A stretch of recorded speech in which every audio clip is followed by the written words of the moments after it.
जो आई है तेरी पलके चूम के, हवा के साथ झूम के, हाँ गोल गोल घूम के।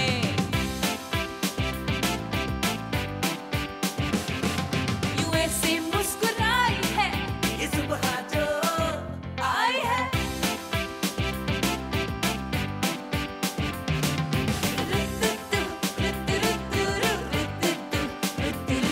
यूं गुनगुना रही है वो, सबको जगा रही है वो, हाँ फूल लेके चोंच में जो चिड़िया चहचहाई है।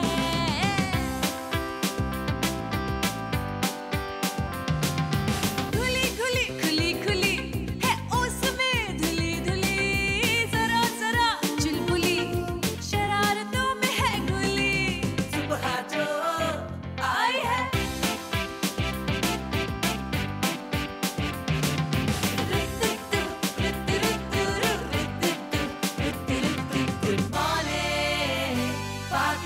अस्सलाम वालेकुम, गुड मॉर्निंग पाकिस्तान। क्या हाल है, कैसे हैं, कैसी गुजरी है आपकी ज़िंदगी? मुझे लगता है ज़िंदगी थोड़ी आसान गुजरती है अब, क्योंकि जब एक ज़माना था जब सोशल मीडिया का दौर नहीं था, हर किसी के हाथ में मोबाइल नहीं होते थे, तो बड़ा मुश्किल होता था छोटी छोटी चीज़ों के लिए। इसको फ़ोन करो, उससे पूछो। यानी कि जब मेरी शादी हुई थी तो मुझे एक पूरी किताब खाना पकाने की जो है वो डायरी लिखनी पड़ी थी, चाइनीज़ कैसे बनता है। ज़ुबैदा तारिक की मैंने किताब ख़रीद ली थी, मुझे लगता है, जो मेरा दिमाग कहता है। और फिर बहुत मुश्किल होती थी, उसमें पढ़ो क्या लिखा है क्या नहीं है, पता नहीं ये कैसे मिक्स होगा, ये तो लिखा हुआ है, इसको कैसे आप प्रैक्टिकली अप्लाई करेंगे। लेकिन यूट्यूब की मदद से कौन सी रेसिपी कैसे बननी है, आपको एक एक चीज़ का इल्म हो जाता है यूट्यूब से। फिर आपको बड़े बड़े मेकअप कोर्सेज करने की ज़रूरत नहीं है, आप जाके घंटों खड़े रहें, इंतज़ार करें, इतने पैसे भरें और आप फिर मेकअप टेक्निक्स या हेयर की टेक्निक सीखें। अब आप बस क्लिक करें और यूट्यूब पे या इंस्टा पे अलग अलग रील्स आपको आ जाती हैं जिसमें आप बहुत सारी चीज़ें सीख लेते हैं। अब मैं तो भाई एयरपोर्ट लुक्स हो गई, समर लुक्स हो गई, विंटर लुक्स हो गई, पार्टी लुक्स हो गई, कितने सारे ऐसे लुक्स हैं जो आप डिसाइड नहीं कर पा रहे कि कौन सी चीज़ कहाँ पहन के जानी है। वो आप अपने मोबाइल के थ्रू पता लगा रहे होते कि अच्छा इस तरह की ड्रेसिंग करनी चाहिए। कितनी अवेयरनेस, कितनी सीख हमें मिल रही है।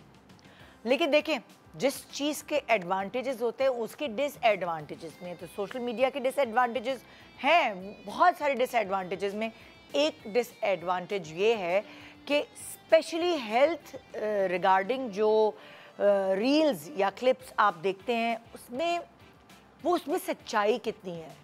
क्या आप अपनी हेल्थ के ऊपर रिस्क ले सकते हैं? हर किसी का एक फैमिली डॉक्टर होता है और आप उस पर ट्रस्ट करते हैं। आप हर डॉक्टर पे भी ट्रस्ट नहीं करते। वो डॉक्टर शॉपिंग वाली बात होती है ना, वो लोग वो करते हैं जिनके पास कोई अच्छे डॉक्टर्स नहीं होते, जिनके अपने फैमिली डॉक्टर्स, पूरा ख़ानदान उन्हीं के पास जा रहा होता है, चाहे वो स्किन के डॉक्टर हों, चाहे वो जनरल फिजिशियन हो या वो किसी भी बीमारी को लेके स्पेशलाइज उन्होंने किया हुआ हो, वो डॉक्टर्स हों। आपका एक ट्रस्ट डेवलप होता है अपने डॉक्टर पर, आप उसकी बात सुनते हैं। ये खाना है, ये पीना है, इस तरह रहना है, ये लाइफस्टाइल है, आप उसको फॉलो करते हैं। लेकिन अब इस सोशल मीडिया की वजह से बहुत सारे डॉक्टर्स हैं, मतलब हर कोई डॉक्टर बना हुआ है। सारे पेजेस जिन्होंने अपनी गुड्डी चमकानी है, उन्होंने कोई ना कोई ऐसी बात लिख कर डाल दी है या वीडियो बना के डाल दी है या कोई वीडियो उठा के किसी और मुल्क की इधर डाल दी है। तो समझ नहीं आता क्या सही है क्या गलत है। बहुत सारी चीज़ें सही भी हैं लेकिन बहुत सारी चीज़ें गलत भी हैं। तो आप अपनी हेल्थ पे तो रिस्क नहीं ले सकते। हाँ, मेकअप टेढ़ा मेढ़ा हो गया, एक शादी में आप अच्छे नहीं लगे, दूसरी शादी में आप अच्छे लग जाएंगे। बालों का एक्सपेरिमेंट ख़राब हो गया, कोई बात नहीं, मगर भाई ये हेल्थ है, आपकी ज़िंदगी है और क्या से क्या हो सकता है। आपकी स्किन, आपके बाल, ये सब चीज़ें जब चली जाए ना तो दोबारा वापस नहीं आती और बहुत सारी मुश्किलात से दो चार होना पड़ता है, आपको गुजरना पड़ता है। तो आज का हमारा शो इसीलिए हमें डिज़ाइन ये आपके लिए किया है कि एक्चुअली ऑथेंटिक क्या है वो ख़बर जो हेल्थ रिगार्डिंग है। हमारे पास यहाँ कुछ डॉक्टर्स होंगे और बहुत सारे टोटके भी गड़बड़ हो जाते हैं, बहुत सारे टोटके भी आपको गलत बताए जाते हैं। ऐसे पेजेस जो सिर्फ अपने उनका गर्ज सिर्फ ये होता है कि बस हम अपनी किसी तरह फॉलोअर्स को बढ़ा लें।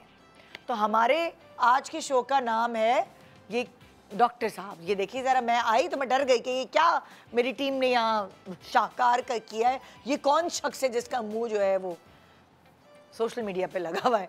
तो ये इस वक्त आप बिल्कुल हर वक्त मोबाइल में ही गुम होंगी और अच्छी बुरी हर चीज़ आप उसी से सीख रही होंगी। एक ज़माने में बड़े बुज़ुर्ग आपको सिखाया करते थे, लेकिन आज आपका बड़ा बुज़ुर्ग, आपका मेंटोर, आपका टीचर, आपका मोबाइल फ़ोन है। मगर बहुत सारी चीज़ें आपको नहीं करनी, और वो क्या है ये जानिए आज आप हमारे शो पे। गुड मॉर्निंग पाकिस्तान ब्रेक के बाद हमारे साथ रहिए।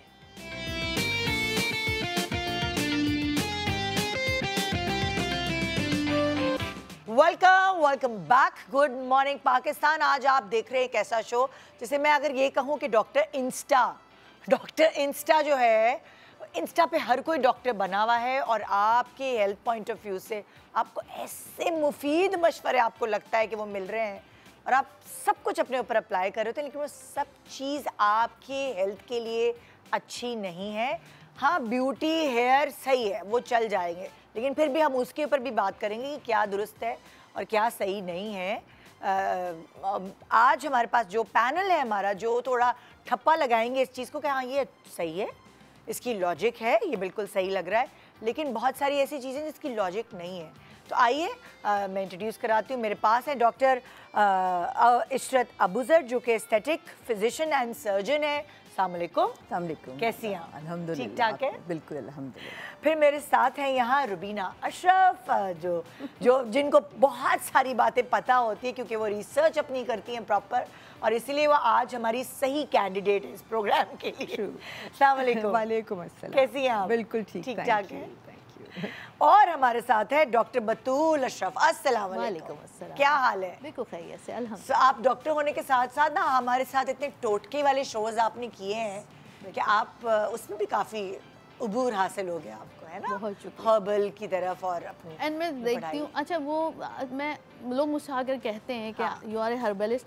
आई एम नॉट अ हर्बलिस्ट, क्योंकि ये चीज़ें जो हैं, जैसे doctor Ishrat Abuzar, we studied from 3rd year. आपको नेचुरल मेडिसिन पढ़ाने शुरू हो जाते हैं ना, फार्माकोलॉजी में वो सारे इंग्रेडिएंट्स होते हैं। तो मैं कोशिश करती हूँ कि मैं किचन से वो चीज़ें निकालूं, और आप देखें नेचुरल और बोटेनिकल जितनी चीज़ें इंक्लूडेड होती हैं in every cream and serums, वो आपके किचन से ही आ रही होती हैं। बहुत सारे लोग एक्चुअली डॉक्टर के पास जाने से डरते हैं। Yes, exactly. तो जो वो एक उनका फोबिया और उनका खौफ होता है, वो कहता है अच्छा हम किचन में चले जाते हैं, हम हर्बल चीज़ कर लेते हैं। कुछ लोगों को ये फोबिया होता है, पता नहीं क्या उनके बचपन के कोई ट्रॉमा है, कोई इंजेक्शन लगाया होगा डॉक्टर ने कभी कोई। एक्चुअली ये इसमें कुछ गलत भी नहीं है, ये सही भी है, क्योंकि नेचर में हर चीज़ का इलाज है और नेचुरल रेमेडीज जो हैं दे वर्क फाइन। तो पहला जो इंसान का एक होना चाहिए टारगेट तरीका, वो होना ही यही चाहिए कि आप नेचर से, हम कहते हैं ना, ग़िज़ा से बढ़कर कोई इलाज नहीं। एग्जैक्टली। और and you are what you eat. बिल्कुल। सो पहला इलाज होना ही नेचर से चाहिए है। लेकिन वो अगर आप बीमारी को उस जगह ले गए हैं जहाँ पे वो अब पीछे रह गई जगह नेचर से इलाज, जैसे लाइक मैंने तो भूखता है, मेरी अम्मी ऑर्गेनिक चीज़ें और हर्बल उसकी चीज़ों के पीछे पागल थी बिल्कुल। वो इतनी रिसर्च करती थी, तो उनको थी डायबिटीज़, वो भी बहुत ज़्यादा। उनकी कोई ज़ख़म हो गया थाई के ऊपर और वो उसको ट्रीट करने के बजाय वो हर्बल पत्ते लगा रही हैं, वो लेप लगा रही हैं हर्बल, और वो नहीं, मैं तो नहीं डॉक्टर से। एंड रिजल्ट ये हुआ कि मेरी अम्मी का पूरा वो गोश्त सर्जरी करके निकालना पड़ा, नहीं तो गैंग्रेन हो जाए। तो यही चीज़ उनकी एड़ी के साथ हुई। वो भुगत चुकी थी सारी चीज़ कि मेरे ऑपरेशन हुआ था, और वो इन दी एंड मुझे गोश्त पूरा स्कूप करके निकलवाना पड़ा। वो उन्होंने एड़ी के साथ भी ऐसे किया, उनके मरने से पहले उनकी एड़ी ख़राब हो गई थी। वही वो हर्बल करती रही, ये खा लूँ वो खा लूँ। तो कभी कभार आपको सेल्फ मेडिकेशन बस करनी पड़ती है। बिल्कुल सही। क्योंकि अम्मी थोड़ी सी स्टबन थी, वो नहीं सुनती थी हमारी। तो ऐसी बहुत सारी अम्मियों के लिए आज का शो है। सारी अम्मियों को डेडिकेट करती हूँ। तो इसलिए मैंने अपने घर में ये चीज़ देखी कि नहीं, कुछ नहीं, इससे ये कर लो वो सही हो जाएगा। बहुत सारी दफ़ा अम्मी की बताए हुए हर्बल चीज़ें सही भी कर गया, गला ख़राब है, टॉन्सिल्स हो गई है, वो उन्होंने बताया ये पतझड़ के पता नहीं पत्ते लगा लो, ये बांध दो, उससे वाकई फ़र्क भी पड़ा, बहुत सारी चीज़ें सही भी हुई। लेकिन वो जो उनका केस था वो बहुत सीरियस था। जब बीमारी इस हद तक पहुंच जाए ना कि आप शुगर जैसी चीज़ जिसको कि आप बहुत केयरफुल रहना है, क्योंकि बॉडी में कहीं अगर फिर कोई ज़ख्म होता है तो वो if you are a diabetic तो फिर वो ठीक होना मुश्किल है, then that's a medical case. उससे पहले आप कर सकते हैं ज़िंदगी के छोटे मोटे मसले हल, टोटके, ये वो शहद लगा लो एक, मगर भाई हेल्थ के साथ खिलवाड़ हम आपको नहीं करने देंगे। सो इसलिए डॉक्टर इंस्टा वो जो है ना, बहुत सारे लोगों के पेजेस हो सकता है बंद हो जाए। डॉक्टर गूगल, डॉक्टर इंस्टा, अब हम ये बहुत करने लगे हैं कि हम सबसे पहले हम गूगल चैट जीपीटी, पहले वो था, अब ये है, हम सबसे पहले उससे पूछते हैं, बिकॉज चलो जब तक कि हम डॉक्टर तक नहीं पहुंचते, हम अपनी एक रिसर्च करना चाहते हैं। Like I have a pet and he is not too well right now, he is developed heart condition छोटे पेट्स में हो जाती है। सो मेरा काम है कि मैं सारा वक्त चैट जीपीटी और गूगल से पूछती हूँ कि क्या, लेकिन मतलब ये एक अपनी रिसर्च के हद तक तो ठीक है, बट इलाज आप देखिए, अब जैसे लाइक फॉर एग्जांपल पहले ये होता था कि हम एक जनरल फिजिशियन के पास जाते थे, हमें नहीं पता होता था हमें अपनी बीमारी किस डॉक्टर को दिखानी है, हर बीमारी का डॉक्टर अलग होता है। अब उसकी मदद से हमें ये पता चल जाता है कि हम किस डॉक्टर का अपॉइंटमेंट लें, हमारा टाइम थोड़ा सा बच जाता है। हम सीधा अगर हार्मोन्स के हैं तो हम उसी डॉक्टर के पास जाएंगे हार्मोन्स की प्रॉब्लम के लिए, हमें अगर सर का दर्द है, मिग्रेन की प्रॉब्लम है तो हम उसी डॉक्टर के पास। तो ये हमारा थोड़ा टाइम तो बच गया है, मगर खुद नहीं आप इलाज कर सकते। सही। तो आए पहले ही रील की तरफ चलते हैं। मेरी टीम प्लीज शेयर करे ताकि फिर उस पर तबसरा किया जाए। मतलब बच्चों को कभी खांसी नहीं होनी चाहिए, इसका मतलब उनके हमने जब इतने कान खींचे हैं, वही अभी बोल स्कूल में भी खींच रहे हैं, घर में भी खींच रहे हैं। यार ये बात आप बहुत सही ढूंढ के लाई है कि बच्चों को तो खांसी होनी चाहिए, हर वक्त उनके कान माँ बाप या टीचर्स के हाथ में होते हैं। और स्कूल के ज़माने में आपको ड्राई कॉफ इतनी होती है, बिकॉज इट्स बेसिकली कॉफ जो भी एक वायरल है, इट्स टेंशन रिलेटेड ऑल्सो।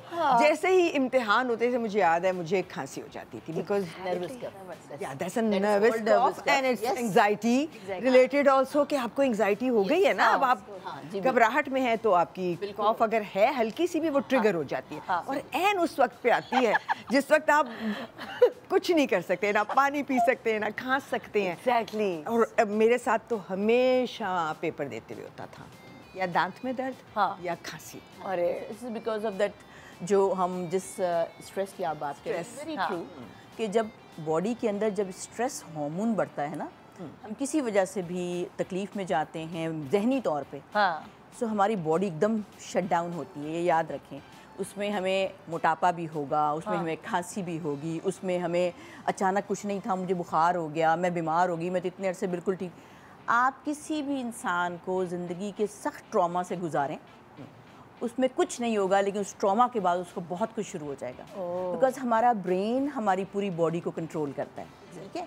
और ब्रेन के अंदर कुछ हार्मोन्स हैं, न्यूरोट्रांसमीटर्स हैं जो काम कर रहे हैं, पूरी बॉडी को कंट्रोल कर रहे हैं। अब जैसे रुबीना ने बताया कि इनको एग्ज़ाम या कुछ तो स्ट्रेस होता है ना, कि यार एग्ज़ाम है और टेंशन हो रहा है कि याद आएगा नहीं आएगा। नॉर्मली इनको शायद वो सर्दी भी, मतलब बर्फ़ की चीज़ें खा रही हैं, नहीं होगा उस वक्त, बेचारी केयर भी कर रही हैं, लेकिन होगा बिकॉज उस वक्त जब ये एड्रेनलिन, नॉरएड्रेनलिन, कॉर्टिसोल हार्मोन बढ़ गए हैं, तो वो आपके जो गला है इसको ड्राई भी करेंगे, इसकी जो नाली है सांस की उसको कंस्ट्रिक्ट भी करेंगे, आपके हार्ट के रेट को बढ़ाएंगे भी, आपकी स्टमक की मोटिलिटी को चेंज करेंगे, पेट भी खराब हो जाता है, ये सब nervous stomach, and this is very true. अब वो सारे सिम्टम आप अच्छा इसको ये हो गया, एंटीबायोटिक दे दो, इसको ये, एक्चुअली द मेन ये कान वाली चीज, ये वीडियो के ऊपर आप क्या कहेंगे? इस वीडियो में कोई सदाकत है? अच्छा देखिए, जो वेगस नर्व स्टिमुलेशन की है वो तो ठीक है, लेकिन हर खांसी का नहीं होगा। उन्होंने कहा जी वो कह रहे हैं ड्राई खांसी, ड्राई कॉफ जो है आपको एलर्जी से भी हो सकती है। अब जब तक आप एलर्जिन रिमूव नहीं करेंगे आपकी खांसी नहीं रुकेगी। ओके, ये पॉइंट है। हाँ, आप एलर्जी फैक्टर ये देखिए लॉजिक दे रहे हैं ना हम आपको। डस्ट है, ठीक है, यहाँ पे अगर झाड़ू लग रही है और आपको कॉफ स्टार्ट हुई है, आप खींचते रहे कान, खींचते रहे, कभी नहीं रुकेंगी। कान कभी भी नहीं रुकेगी। और कई दफा ये होता है कि वेगस नर्व जो है कान खींच रहे हैं, आपने किसी बच्चे की या बड़े बूढ़े की जोर से खींच दी, वेगस नर्व स्टिमुलेशन से सिंकोप, आप बेहोश भी हो सकते हैं, एकदम से बेहोश हो सकते हैं। खाम खाई वेगस नर्व को छेड़ने की कोशिश ना करें, बिकॉज वो जाके आपको सिंकोपल अनकॉन्शियसनेस भी कर देते हैं। देखें, अगर आपको ड्राई कॉफ हो रही है आप पानी पी लीजिए। पानी पीने से कान मत खींचिए ऐसे बिल्कुल। और वो आपने, ये फैक्ट है कि अगर आपने जोर से, वेगस कोई नर्व जो है वो बहुत अच्छी कंट्रोल करने वाली नर्व है। ऐसा नहीं है कि आप टोटके के चक्कर में खींच लें आप जोर से या कुछ भी, तो वो डायरेक्ट आप सिंकोपी यानी आप बेहोश की तरफ भी जा सकते हैं। आप कोई बूढ़ा है, कोई बहुत सारे बच्चे जैसे हम टेंशन में बैठे हुए नर्वस हैं और कान खींचे जा रहे हैं, तो वो कुछ से कुछ हो सकता है। तो इसलिए बेहतर है कि ना किया। मतलब ये इसमें कोई सदाकत नहीं है, ये ना करे, पानी पी ले। नो, सबने क्रॉस लगा। ये क्रॉस्ड है जी। नेक्स्ट रील भाई, ये वाली चीज आजकल बहुत है ने। तो सिर्फ डर्मा रेजर बेचना है शायद। ये हर, आप यकीन माने रुबीना जी, छोटी छोटी जो यंग बच्चियां हैं ना, उन बच्चियों ने ये करना शुरू कर दिया। ये ग्लास स्किन के चक्कर में मैंने खुद देखा है। डर्मा रोलर खरीद, क्या कहते हैं रेजर, डर्मा रेजर खरीद के ला रहे हो, तो मतलब ये एक आपका कट लग गया तो सही है ये क्या? ये इसमें ये है कि स्किन जैसे मेल है, मेल रोज़ाना शेव करते हैं, ठीक है, और आपने देखा होगा मेल को झाइयाँ एज कम्पेयर टू फीमेल कम होती हैं, ऑल्दो वो बाहर धूप में जाते हैं। एक तो डेली एक डेड स्किन निकल जाती है, लेकिन जो आपने पॉइंट कहा कि जब वो कट भी लगता है तो फिर एक इन्फेक्शन भी हो जाती है। अब ये डर्मा रोल जो रेजर है, इसमें ये है कि अगर आपने हेयर रिमूवल के लिए हल्के से लाइट फॉर्म में किया है तो इट्स ओके। अगर आप डीप करते हैं, डेली करते हैं, तो मेरे ऊपर एक लेयर है हमारी सबकी स्किन के ऊपर जो नज़र नहीं आती, इनविजिबल है, लेकिन वो प्रोटेक्टिव है, वो प्रोटेक्शन करती है एनवायरनमेंट से, सूरज से, बैक्टीरिया से, हर चीज़ से, वो भी उतर जाती है। जब वो उतरती है तो स्किन ज़्यादा सेंसिटिव होती है, फिर आपकी स्किन प्रोन हो जाती है एलर्जी, ड्राइनेस, एक्नी, पिगमेंटेशंस, उसके लिए eczema.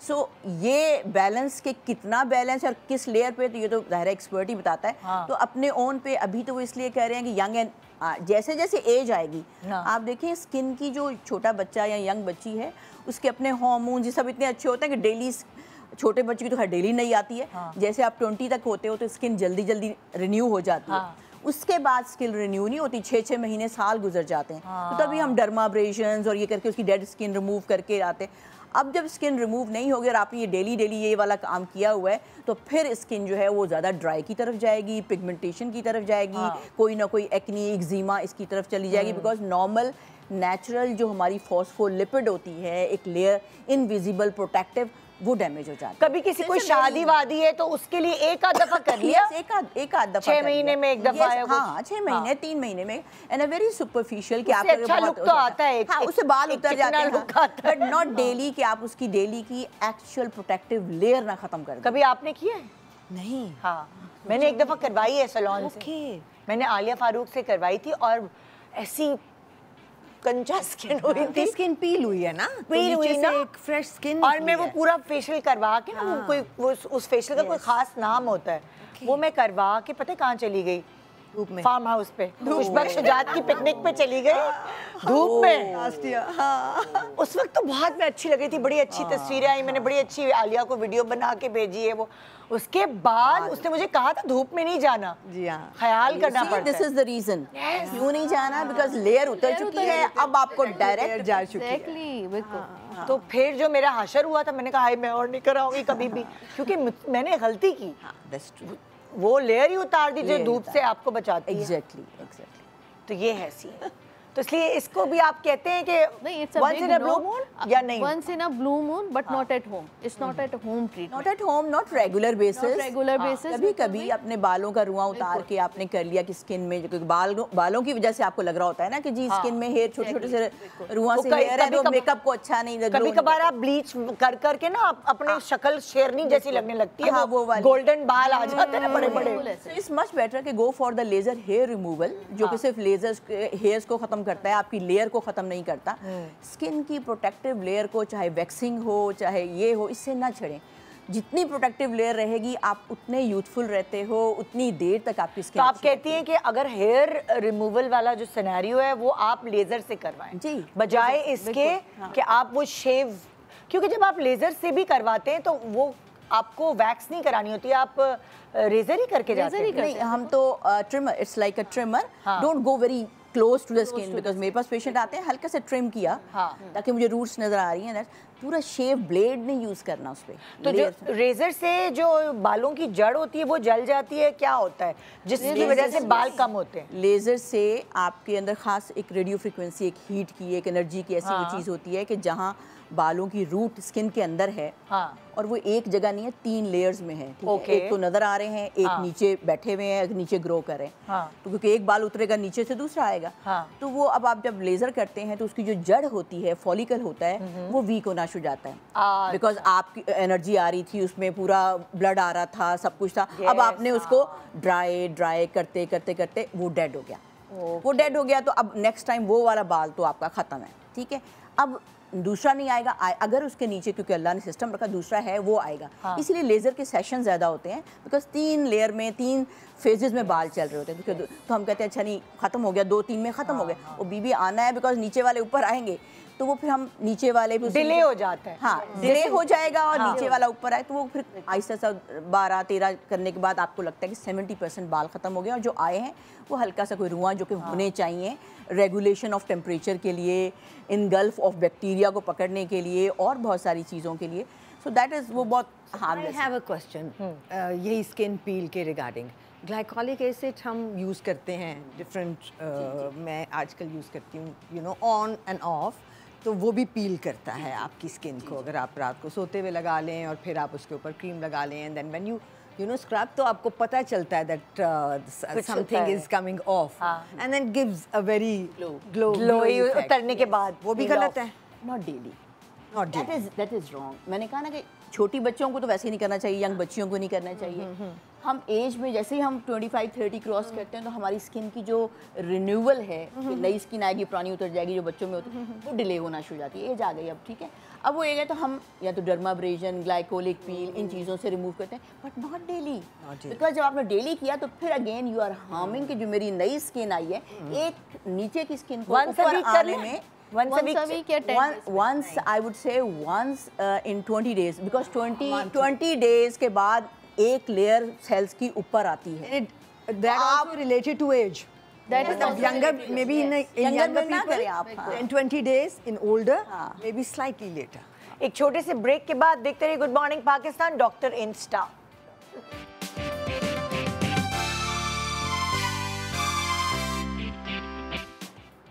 Welcome back, good morning Pakistan. और आज हम कुछ ऐसी रील्स आपसे शेयर कर रहे हैं जो शायद आपके लिए अच्छी हो, मगर शायद आपके लिए अच्छी ना भी, और उसकी लॉजिक्स हमारे एक्सपर्ट्स आपको बता रहे हैं। ग्लाइकोलिक एसिड की बात कर रहे थे हम ब्रेक पे जाने से पहले।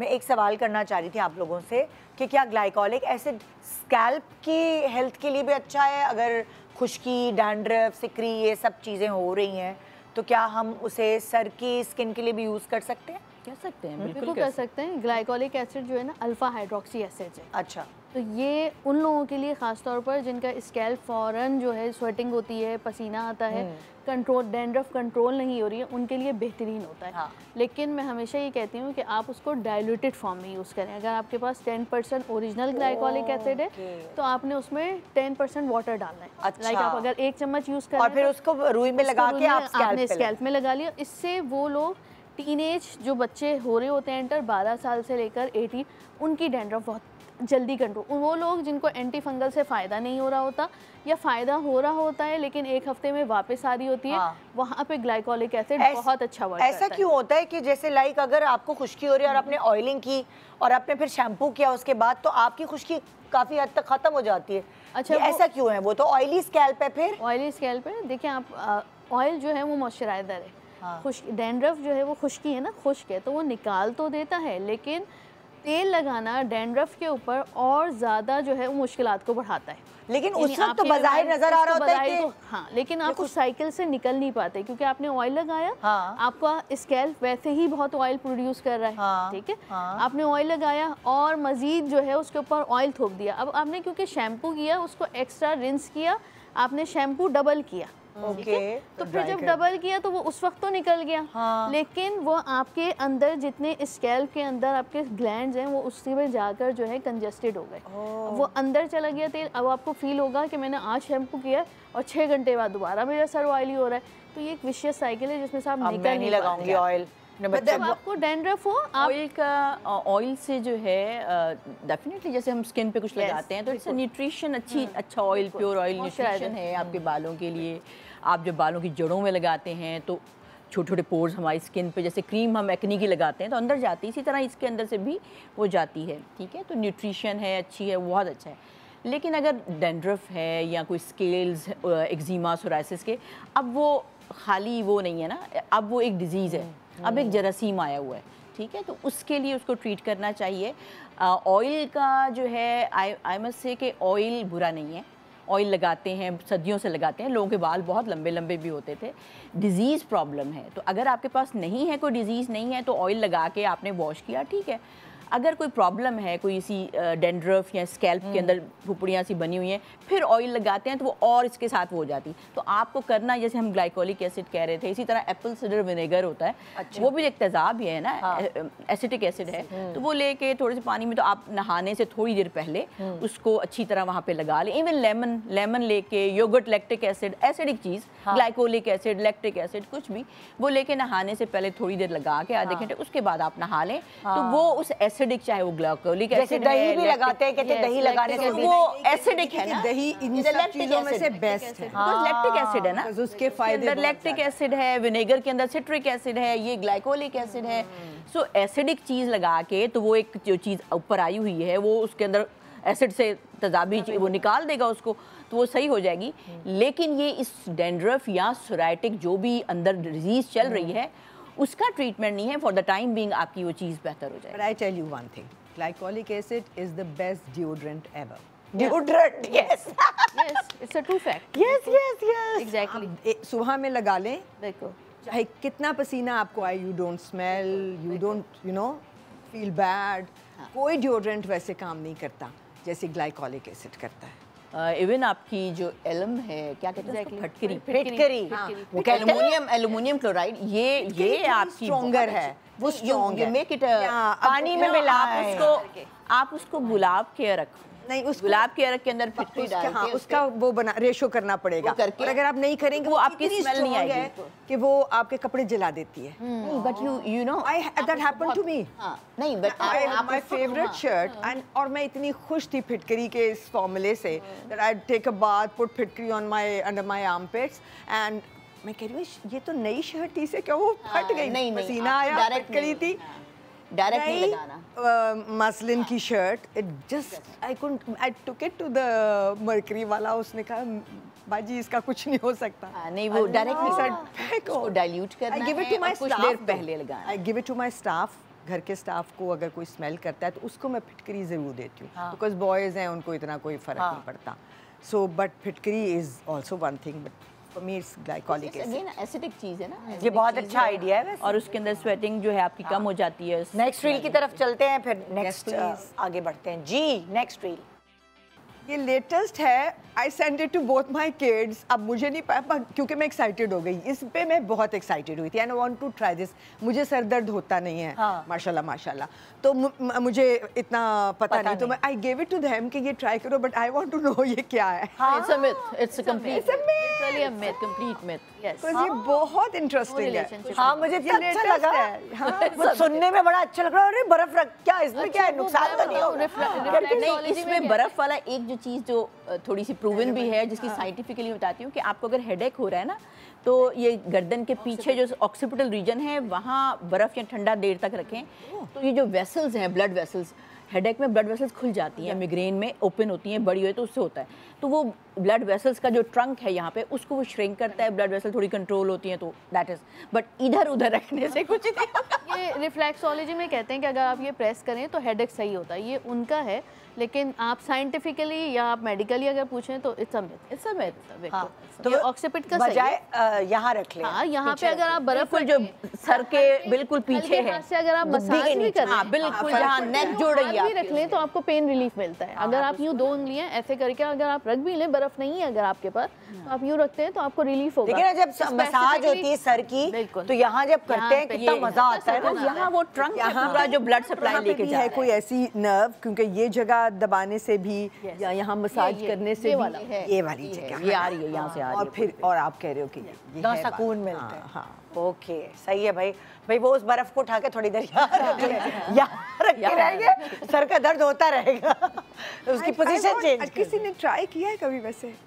अच्छा, ये फिर भी करना चाहूंगी, मैं चाहूंगी कि कोई ट्राई हार्म जरूर तो नहीं करे, है there's no इसमें, harm in that। कोई साइड इफेक्ट तो नहीं है। ये वाले पे आप कर लें, इस पर भी ये वाला करके भी। देखिए। करके देख लीजिएगा। इसमें मतलब बर्फ लेके तो लोग बच्चे बर्फ से खेलते हैं, Exactly। कोई हार्म नहीं है, करके ट्राई। ऐसा नहीं है कि आप ट्राई नहीं, for experience, for own self experience करके I'm देखिए। just wondering कि इन सब के नीचे कमेंट्स आते हैं, have the people who tried whatever remedy, अच्छा, वो मेरे देते हैं पास कि हम दुनिया में तो बाकी सारे कामों में कमेंट्स देख के डिसाइड करते हैं ना। हाँ। आई वंडर इनमें हैं कोई कमेंट्स नीचे हो सकता है हो, मैंने पढ़े थे एक दो। आइडिया तो आई थिंक जो है सिर्फ अटेंशन डाइवर्ट करने के लिए, थोड़ी सी अटेंशन डाइवर्ट होगी, बर्फ लगाएंगे तो सर का दर्द वैसे ध्यान सही हो आपका जाएगा। बर्फ में, इधर ध्यान ज्यादा बर्फ दर्द में हो चला जाएगी, जाएगा, ये बर्फ ज्यादा और सर का जलाएगी। दर्द खुद ही सही हो अच्छा, जाएगा। जैसे अक्सर आप खून देने गए होते हैं या इंजेक्शन लगवाने गए होते हैं, तो अक्सर वो जो होते हैं टेक्नीशियन, वो कहते हैं लंबा गहरा सांस लें, और वो लंबा गहरा सांस लेने का मुझे समझ नहीं आ रही थी ताल्लुक क्या है। फिर पता चला कि जब आप लंबा ध्यान सांस लेते बटाता हैं आपका ध्यान बढ़ता है,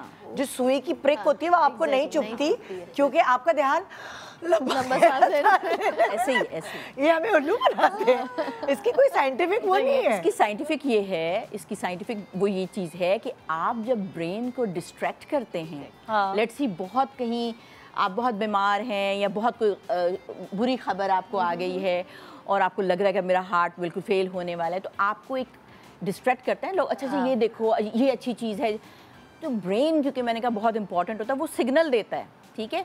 तो अब अगर आपका ये जो आप इस तरह बता रही हैं उसमें कि अगर वो कहता है जी अच्छा ये करें लंबे सांस, तो हम जो एक नॉन मेडिकल पर्सन है वो कहेगा कि हाँ सांस लेने से शायद मेरी वेन्स अच्छी हो जाएंगी, ये वो, तो बेचारा सांस लेता है। हम लोग ये तो उसकी कंसंट्रेशन, ब्रेन जो है सांस के ऊपर कंसंट्रेट करता है, जो पेन सिग्नल है वो कम हो जाता है। तो ये साइंस, कंप्लीट साइंस, कि आपके ब्रेन को आप सिग्नल देने का जो वो है आप चीज करते हो इस तरह से, तो that is the brain, scientific. Yes, बिल्कुल जी। Next reel.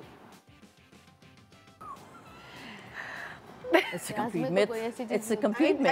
अगर ये मुझे ये करके और कहें कि मैं बहुत खूबसूरत हो जाऊंगी, मैं तब भी ना नहीं हो सकता।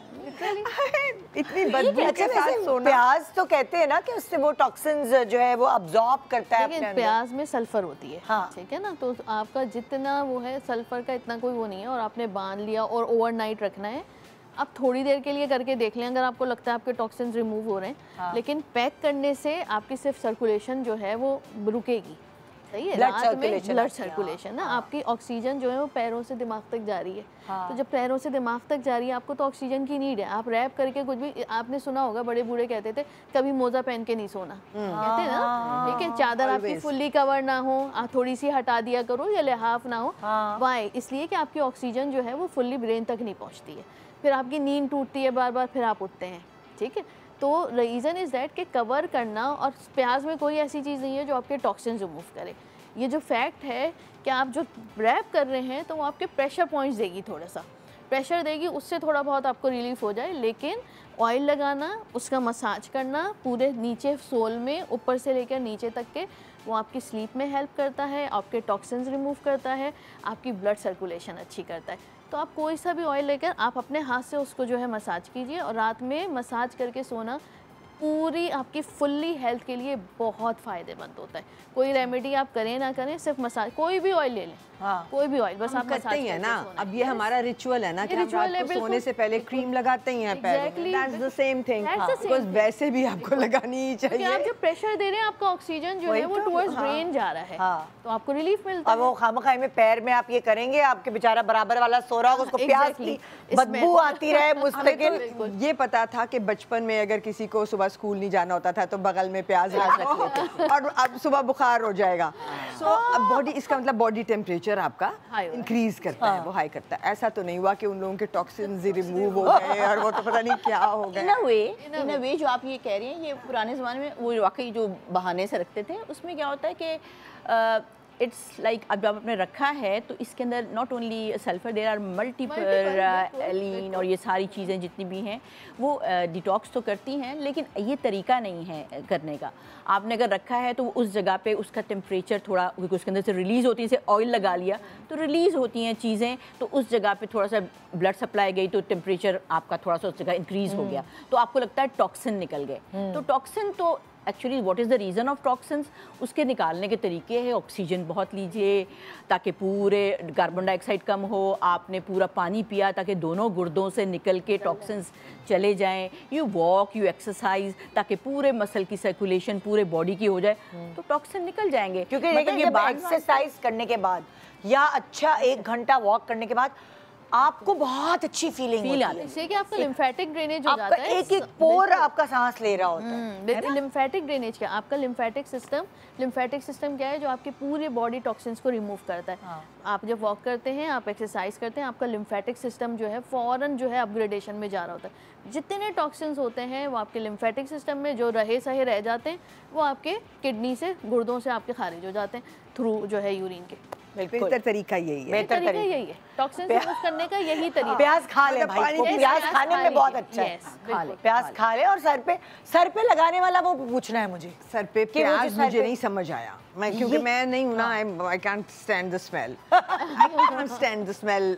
खाने तक ठीक है, ऑमलेट में भी ओके है, बट कच्ची स्मेल के साथ आई कांट स्टैंड इट। मैं तो शूट पे भी अगर कोई प्याज खाने के साथ रख दे तो मैं कहती हूँ प्लीज एक्टर्स के कमरे से निकाल, फ्रिज में रख दें तो फ्रिज पूरा भर जाता है बदबू से। और फिर बस ये है एक बात कि अब ये देखना ज़रूरी है कि प्याज अगर आपने काटा है तो आपने उसको फ़ौरन कटे हुए प्याज को इस्तेमाल करना है। आप खाने में अगर आपको पसंद है, आप 5 मिनट भी उसको रख के इस्तेमाल नहीं कर सकते, वो टॉक्सिन्स ले रहा है एनवायरनमेंट के। जिंजर, प्याज, लहसुन, ये सब लोग बालों पे गंजपन हो गया लगा लिया। होता ये है कि ये थोड़े एसिडिक होते हैं, जब थोड़ी जैसे ग्लाइकोलिक एसिड थोड़ा सा एसिडिक होते हैं ना ये, जब एसिडिक होते हैं तो उस तरफ ब्लड सप्लाई बढ़ती है, तो आपको लगता है कि ब्लड सर्कुलेशन उस तरफ जाती है, तो ये यस इट हेल्प्स लाइक के एसिडिक चीज़, तेज़ाबी चीज़ लगा के आपका यहाँ जलन हो रही है तो ब्लड सर्कुलेशन उस तरफ बढ़ रही है, तो that can help in that way, but that can not remove the baldness और वॉट एवर द कॉज।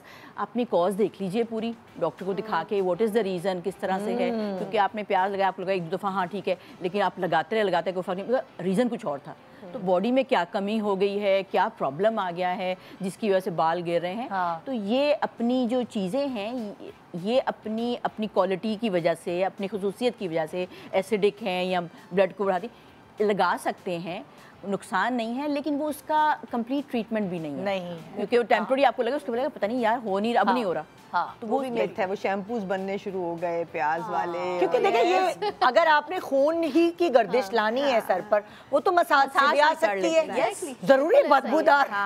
अब रीजन है कि क्या खून की ही गर्दिश जो है वो बाल गिरा रही है, या मेटाबॉलिक कोई चेंज है बॉडी में, क्या हो गया बाल गिर रहे हैं, नहीं खून की सिर्फ आप कर रहे हैं, लेकिन खून के अंदर क्या हो गया है कि खून काम नहीं कर रहा। सो उस ब्लड को भी तो चेक कीजिए, उस बॉडी को भी तो चेक कीजिए। आप कह रही थी ना कि उसकी सर की भी एक्सरसाइज है, सर उल्टा कर लेते हैं तो ब्लड सर्कुलेशन, पैर ऊपर सर नीचे करके अगर ब्लड सर्कुलेशन रह सकते हो थोड़ी देर तो ब्लड सर्कुलेशन मिलेगी आपको बाहर, वो डेफिनेटली मिलेगी। अगली रील दिखाएं। ज़बान को तालू पे लगाए और क्या करें? यहाँ पे मसाज करें, माथे के बीच में मसाज करें, नाक खुल जाएगी। नहीं आप यस मसाज, ये यहाँ पे साइनसेस होते हैं हमारे, हड्डी जो है स्केलेटन आपने देखा हो सुराख, ये तो हमारे जो साइनस जिसको कहते हैं प्लेन खाली जगह होती है जिसमें एयर होती है, जहाँ मसल है फैट है वो खाली जगह हड्डी के अंदर होती है जहाँ पे एयर होती है और उसको बैलेंस करता है, ठीक है।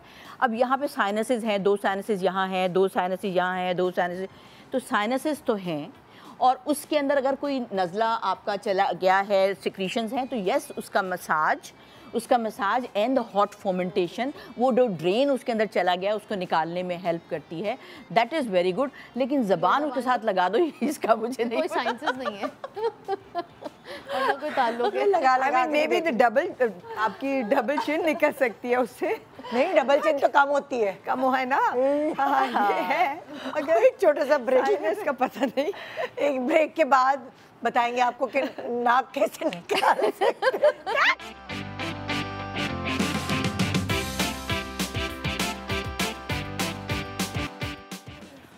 Welcome back, good morning Pakistan. और अगली रील की तरफ चलते हैं एंड फिर डिस्कस करते हैं कि क्या ये सदाकत है इसमें कुछ तरह से। और डेंटिस्ट का खर्चा बढ़ाता है। Yes exactly. I was going to my dentist, गलत फीलिंग निकल रही थी और कह बार बार क्यों निकल जाती हैं आपकी फीलिंग्स? ऐसा नहीं, नो पता नहीं, कभी ऐसे हुआ नहीं, पता चला मैं च्युइंग गम बहुत ज़्यादा खा रही थी। तो फीलिंग निकल रही थी। एनामल को वीक कर देता है, जो आपकी ऊपर लेयर होती है, जैसे हमारी स्किन पे लेयर होती है, वैसे ही दांत की जो फर्स्ट लेयर होती है उसको निकाल देता है। सीरियसली? उसमें मुझे तो लगता था डेंटिस्ट तो खुश होंगे नहीं कि ओ आप च्युइंगम खा रही हैं, वाओ ये तो आपकी एक्सरसाइज हो रही है। और एक और जो एस्थेटिक के लिए मैं बताऊंगी कि जो लोग च्युइंगम ज़्यादा खाते हैं उनका ये वाला मसल जो है ना वो ब्रॉड हो जाता है, मैसेटर। और फिर यहाँ पे लोग बोटॉक्स लगवाते हैं। आप इसको बढ़ा रहे हैं, कोई अच्छी चीज नहीं है बिल्कुल। हम तो समझते थे च्युइंगम चबाने से हमारे मुंह पतला हो जाएगा। नहीं पतला होगा। आप जैसे आप वजन उठाते हैं तो क्या करते हैं, आप अपने लड़के मसल बना रहे हैं, आप अपने मसल को और मोटा कर रहे हैं, ये वाला मसल अल्लाह। ये बहुत बड़ी मिथ है, बिल्कुल ऐसा नहीं है, ऐसा नहीं है। आपको एग्जॉस्शन होती है, आपके बोन्स टेम्पोरोमैंडिबुलर जॉइंट पे बिला वजह का स्ट्रेन पड़ रहा है, बिकॉज खाना तो हजम हो जाता है, ये तो चिपकी हुई चीज़ है ना, तो आपके टेम्पोरल मसल जो हैं वो डिस्टर्ब होते हैं, हेडेक होता है, आपके दांत में प्रॉब्लम होता है, आपके मसल की हाइपरट्रॉफी हो जाती है। It's very bad. Only a mouth freshener, if you really need it use it and throw it. और कुछ नहीं है, क्योंकि इलायची खा लो भाई, कोर्स जिसका फायदा भी हो, क्योंकि भूख भी नहीं रोकेगा, बिकॉज इतना बाइल प्रोड्यूस होगा कि आपका हॉलो फीलिंग, आपको थोड़ी बहुत भूख लगेगी, गैस होगी, गैस आप देखें, आपको च्युइंगम खाने की थोड़ी बहुत भूख लगती है, आपका सलाइवा जो है, तो ये बिल्कुल गलत है, बिल्कुल। और ये च्युइंगम बेचने वालों ने, और ये आजकल बिल्कुल नया आया है अभी उस पे सारे इंटरनेट पे, डॉक्टर इंस्टा पे सबसे पहले आजकल नजर आता है आपको च्युइंगम का। सही निकाल लिया उन्होंने, क्योंकि हर कोई देख रहा है। काफी तो मैंने निकाल के बेचे। हाँ, बिल्कुल, क्योंकि ये बात सही है या नहीं, मैंने कल ही देखा था। और एक और जो मैंने अभी, आई डोंट नो वो टीम ने रखा है कि नहीं रखा है, मैं प्रीएम्प्ट ना कर दूं, वो जो सोने के लिए है ना, जिसमें आपने आंखों को इधर लेके जाना है, फिर उधर लेके जाना है, फिर चले वही चलाते हैं ये, ताकि लोगों को नजर आए। ओके जी, नेक्स्ट रील चलाएं। आपको पता है कि मैंने अपने बेटे के साथ किया, मेरे बेटे ने ना कमेंट सेक्शन खोला, वो बहुत फनी है बलाज जो है, उस कमेंट में लिखा था, ये करते करते मैं तो महंगी हो गई, ये करते करते मैं महंगी हो गई, ये करते करते तो मेरी आंखें बाहर आ गई, पता नहीं क्या क्या फनी कमेंट्स थे अंदर। मैं ये सोचती हूँ कि कमेंट जरूर पढ़ने चाहिए। और मैंने कल रात आखिरी दफ़ा किया ये, और आखिरी दफ़ा किया बिकॉज आज सुबह टॉर्चर था ना, मैंने सुबह उठना था जल्दी 6:30 बजे। कुछ भी नहीं होता, कुछ नहीं होता, नहीं होगा। ये मैंने अपने बच्चे पे ट्राई किया, कुछ नहीं हुआ। नींद आनी जो है वो एक पूरा सिस्टम है, ठीक है। और आजकल लोगों को नींद नहीं आ रही, ये मैं इसलिए इसकी आप देखें कि एक हार्मोन होता है मेलाटोनिन।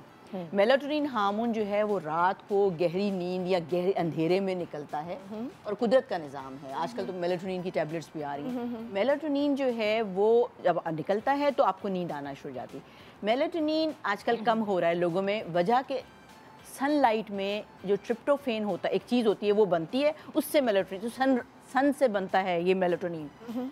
आप मुझे देखें कि मजदूर हैं, सारा दिन काम कर रहे हैं, धूप में सो रहे हैं, रात को देखें सड़कों पे सो रहे हैं, गहरी नींद सो रहे हैं, और हमें एसी में नींद नहीं आ रही, बिकॉज वो सारा दिन उनको धूप लग रही है, एक्सर्शन, फिजिकल सब कुछ की है। ब्रेन में पूरी उनकी एक तो धूप से जो ट्रिप्टोफेन है बना है, उसने मेलाटोनिन बनाया है, फूड दिल भर के खाया है, खाना खाया है, पूरी एनर्जी गई है, सो रहा है। आपका एक सिस्टम है स्लीप का, तो आप देखिए कि जितने ये जो वर्किंग का जो बाहर धूप में काम करने वाले लोग हैं, दरख्तों के नीचे सो रहे हैं, और सुबह सुबह जब जाओ तो वो पुलिस वाले जगा रहे होते हैं उनके, वो धूप इतनी गहरी नींद, और हम अंधेरे सब में बैठ के लाइट बंद कर दो, हाँ ये शोर नहीं करो, हाँ। तो और नींद फिर भी पिल्स लेके, रीज़न ये है कि हम धूप में निकलना बंद हो गए, हम अपनी डाइट नहीं ले रहे जो ब्रेन को एनर्जी देती है और उसको सारे मसल्स और ब्रेन की सारी जो सिस्टम है उसके लिए इम्पॉर्टेंट है फ्यूल, वो नहीं दे रहे, इसलिए हमें नींद नहीं आ रही। आप किसी दिन बहुत अच्छा खाना खाएं अपनी मर्जी का, दिन में वॉक शॉक करिए, अपने बाकी काम करें, रात को आपने सोचें मैं नहीं आज मैंने बहुत अच्छा खाना खाना है, कोई डाइट नहीं, कुछ नहीं, सब खाएं, मीठा खाना है, रोटी खानी, थोड़ी देर बाद आपको ना नींद आए मुझे बताइए।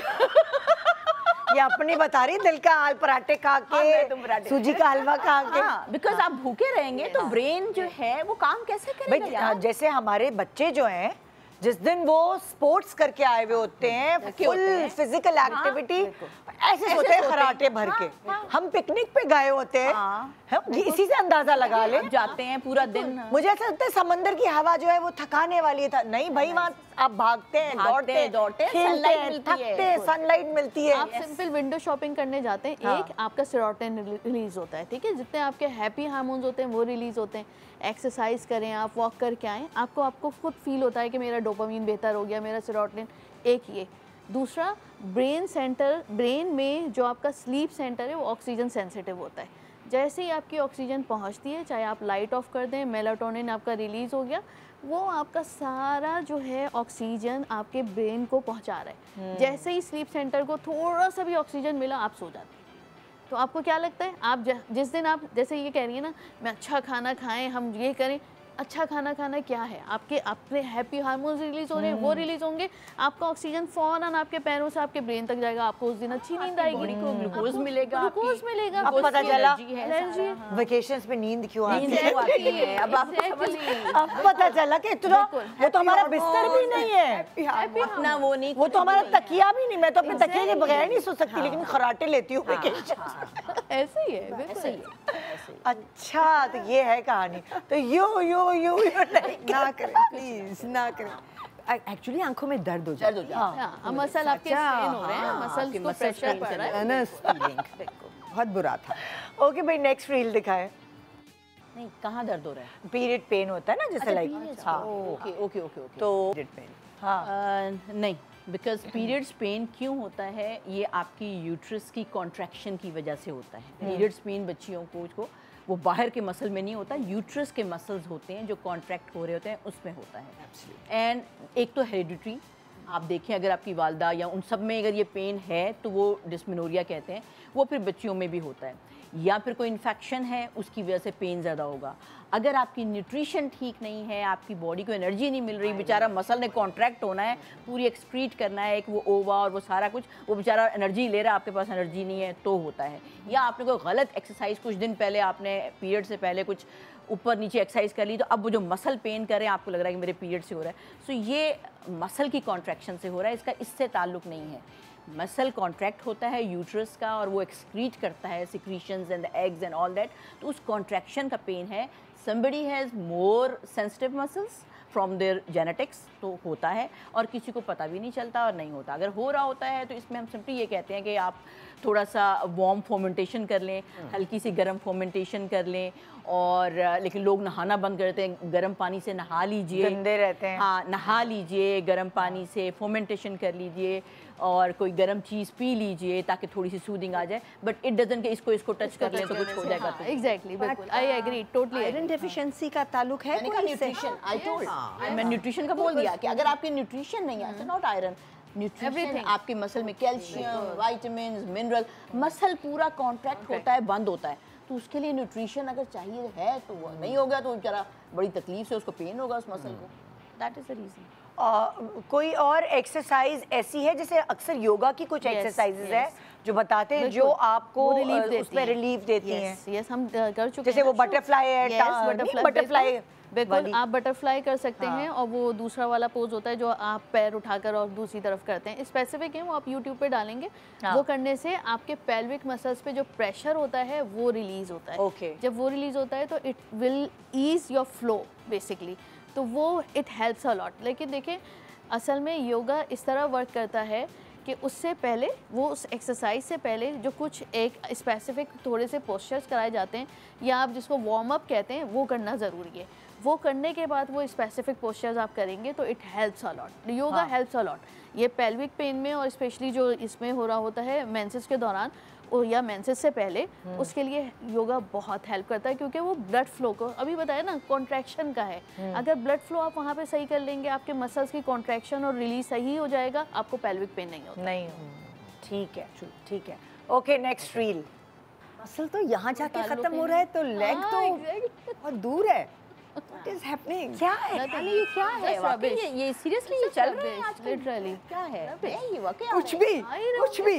हाँ कुछ भी, बस पेजेस भरने तो कुछ भी कहाँ नहीं, घुटना कहाँ कान, कहाँ ये इसका नर्वस सप्लाई एंड आर्टीरियल और कहाँ घुटना। तो पता चला घुटनों में दर्द है, कान वही कान ही खींचे जा रहे हैं, मतलब खांसी के लिए भी अजीब सी बात है। अगला प्लीज, ये तो इस पे मतलब जस्टिफिकेशन भी नहीं देना चाहते, लॉजिक भी नहीं आ रही। आपको कोई अनपढ़ आदमी भी नहीं समझ पाएगा कि यहाँ का क्या ताल्लुक है। हाँ मतलब कि दिमाग जो है घुटनों में आ गया, ये समझ नहीं आया।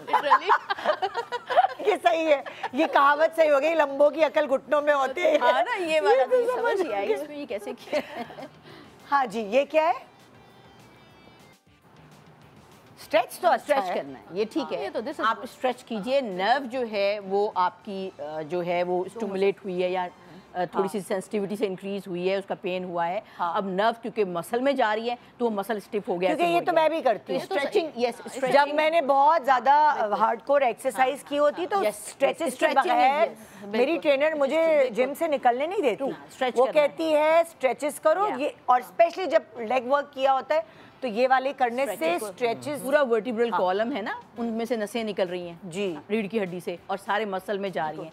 अब पूरी सर से लेके पीछे तक जो रीढ़ की हड्डी है उसका स्ट्रेच होना, कि उसके नीचे से हम इतना एक मसल जो हड्डी है उसको इतना आपस में सेपरेट करें स्ट्रेच से कि नसें जो हैं वो खुल जाएं, रिलीज हो जाएं। तो this is stretching is good. But that I have a question, वो इससे ताल्लुक नहीं है, ये ठीक है बिल्कुल। एक क्रैम्प होता है या क्या कहेंगे ट्विस्ट होता है जो फिंगर्स में हो जाता है चलते चलते, and I don't know if it's age related और व्हाट, तो आप चलते हैं और आपकी फिंगर्स ट्विस्ट हो जाती हैं। मेरे हो चुके हैं। Nutritional deficiency. I want to know कि क्या करना है उसके लिए। इससे आप फौरन टेस्ट कराइए बिकॉज इससे nutritional deficiency very common. Vitamin B12, vitamin E, calcium and D3 आप करवा के देखें, इनमें से कुछ ना कुछ आपका इंक्लूडिंग विटामिन B6। हाँ, ये B कॉम्प्लेक्स में विटामिन B12 ये आपकी डेफिशिएंसी और उसका ही साइन है। जब मैंने आपको पता है एक्सरसाइज करना शुरू की जिंदगी में, तो मैं पिलाटेस से शुरू की कि मेरी बॉडी थोड़ी खुले, फिर मैं जाके जिम करूं। तो जब मैं पिलाटेस पहली क्लास लेने गई, आप यकीन माने मेरी उंगलियां है ना पैरों की वो जुड़ गई और वो मैं अलग नहीं कर पा रही थी, वो यूं जुड़ गई जैसे नहीं मेरी चीखें निकल गई। फिर उस लड़की ने क्या किया जो मुझे पिलाटेस करवा रही थी, उसने एक बॉल ली और मेरे पैरों के नीचे रखवाई और मेरे उसने कहा कि इस बॉल के ऊपर मूव करो। फिर उसने मुझे कहा तुम्हारे अंदर यही न्यूट्रिशन की कमी है, विटामिन D, B12। और यकीन जाने जब मैंने वो विटामिन्स अपने ग़िज़ा में या विटामिन्स लेना शुरू किए, अब मुझे वो क्रैम्प्स नहीं पड़ते। वरना मेरे दोनों फिंगर्स जब मैंने नए क्योंकि मसल्स को मूव करना शुरू किया, वेट्स उठाना शुरू किए, एक्सरसाइजेस करना शुरू किए, ये बहुत होता था जिम में कि नसें चढ़ी, क्रैम्प्स पड़े, उंगलियां जुड़ गई। मैं अपनी ट्रेनर को कहती मेरी उंगली जुड़ गई। लेकिन जब वो न्यूट्रिशन जो उसने मुझे दी और वो खाई, अब नहीं होती मुझे। बिकॉज़ मसल काम करना शुरू है तो काम के लिए एनर्जी मांगेंगे ना, न्यूट्रिशन मांगेंगे। I was walking in a mall somewhere and suddenly I realise मेरी उंगलियां ट्विस्ट हो गई हैं एंड इट्स सो पेनफुल। वो सोते सोते भी हो जाती हैं कई दफा, बैठे बैठे बनाना भी रिलीफ देते हैं उसमें, बनाना पोटेशियम बनाना में रिच ऑफ जैसे अगर एकदम आपको कोई चीज चाहिए, जाहिर है पकने शकने में टाइम लगता है, you need energy, you need food, तो जैसे जिम से पहले बनाना खा लो तो वो भी उससे भी बहुत कर लें, मतलब आपकी खजूर खा लें, खजूर और न्यूट्रिशन लें, अपने मसल्स को भी काम करने लगे, बॉडी का, दिमाग का, फिजिकल को भी काम करने लगे। अगर आपकी बॉडी की न्यूट्रिएंट्स जो एक बैलेंस डाइट में होते हैं अगर पूरे नहीं हैं तो आपको ये पेन भी होगा, आपको डिजीनेस भी होगी, आपको स्पैज़म भी होगे, बिकॉज अच्छा जैसे हम जब मैं 20s में थी और जब उस वक्त तो नहीं पता चलता था इन कमियों का, जब प्रेगनेंसी हुई तो ओहो जो क्रैम्प्स पड़े टांगों में वो इसी वजह से पड़ रहे थे, इसी वजह से एफिशिएंसी, ऐसे क्रैम्प्स पड़े थे चीखे निकलने। मैं तो आप देखें ना ये खाना बदोश जो घूम रही होती हैं, बच्चा एक गोद में होता है एक पीछे होता है और किलोमीटर्स और किलोमीटर्स चलती हैं और हंस रही होती हैं, उनको क्रैम्प्स नहीं पड़ते। आ रही है ना, भूख लगी, 4 रोटियां खा ली सब, तो इसी आप हमें वो प्रेगनेंसी में या उसमें क्यों है, बिकॉज न्यूट्रिशनल डेफिशिएंसी है। आप अपनी बॉडी को जैसे इसमें आ रहा है कि ये खाएं ये नहीं खाएं, ये कर लें ये नहीं, वो यार जो एक बेसिक नेसेसिटी है एक सेल की जो अल्लाह ने बनाई है उसको लीजिए, या उसको बेतहाशा भी ना लीजिए, उसको बिल्कुल भी ख़त्म ना कीजिए ताकि सेल हेल्दी रहे। सेल हेल्दी रहेगा तो ये नहीं रहेगा। एक छोटे से ब्रेक के बाद देखते रहिए doctor Insta.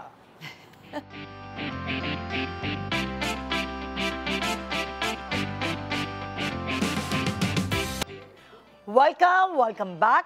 Good morning Pakistan. हम बहुत सारी रील्स देख रहे हैं, समझ रहे हैं, सीख रहे हैं और कह रहे हैं हम तो ये बिलीव करके बैठे हुए थे। आप लोग भी बहुत सारी चीज़ें सोच के बैठे और बिलीव करके बैठे हुए हैं, तो हम आज आपके वो सारे बिलीव्स तोड़ने आए हैं क्योंकि हमने वो पेजेस बंद करवाने हैं। अब आइए देखते हैं नेक्स्ट रील।